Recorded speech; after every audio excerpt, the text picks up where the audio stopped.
Russia unleashed waves of drone attacks on Ukraine's capital, Kyiv, overnight as the city marks the anniversary of its founding today.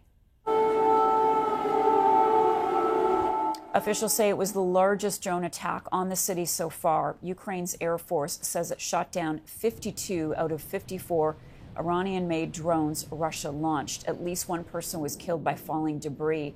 Today, Kyiv is celebrating its founding. Over 1,500 years ago, there are usually street fairs, concerts, and special events. But this year, things have been scaled down.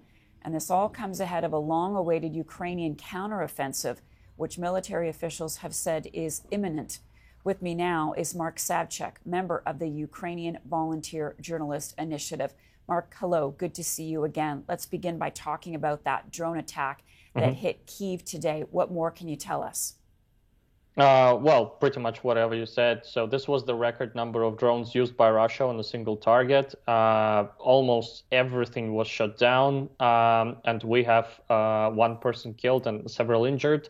There were some fires across the city, but all of them were put down quite quickly.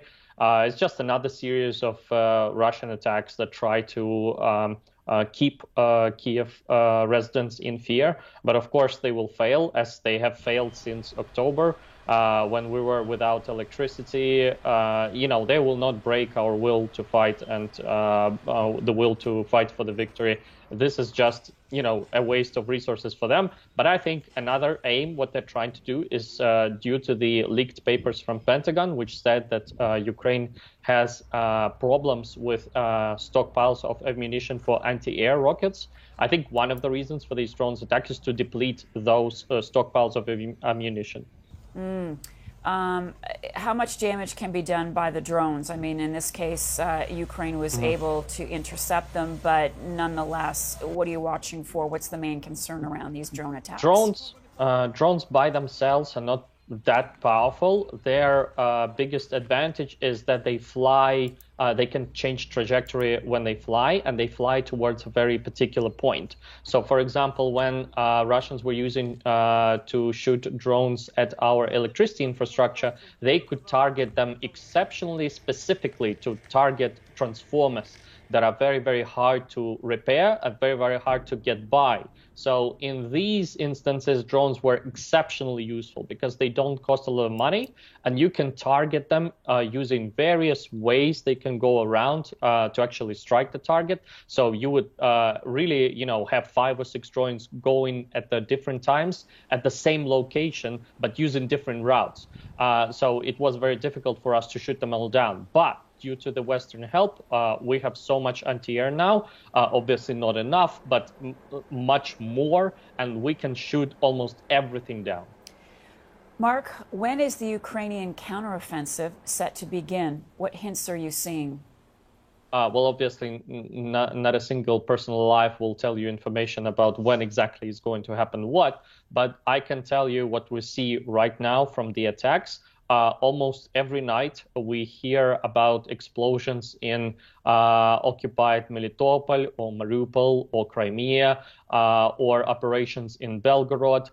So what Ukrainian forces are doing is they're preparing their base for the attack. So we try to target the most crucial infrastructure points, oil depots, ammunition posts, communication lines, etc., before we begin our attack. We want to degrade the infrastructure, the military infrastructure of our enemy before we begin the attack. What can you tell us about the latest on Bakhmut? So in Bakhmut, it's actually very interesting, the developments over there. So as you know, Prigozhin a few days ago said that they have completely captured Bakhmut, which was a lie. They have almost captured all of it. But the thing is, Ukrainian forces right now begin to retake ground on the flanks of Bakhmut.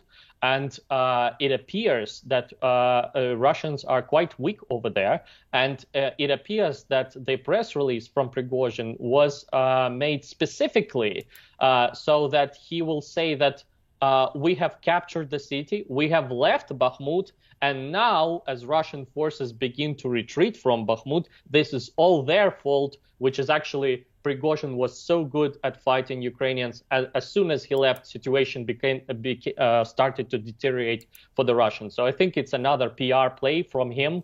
The situation is definitely not easy for them because Ukrainian forces are taking ground on the flanks of Bakhmut. Mark Savchuk. Mark is a member of the Ukrainian Volunteer Journalist Initiative. Mark, thank you very much for all of that.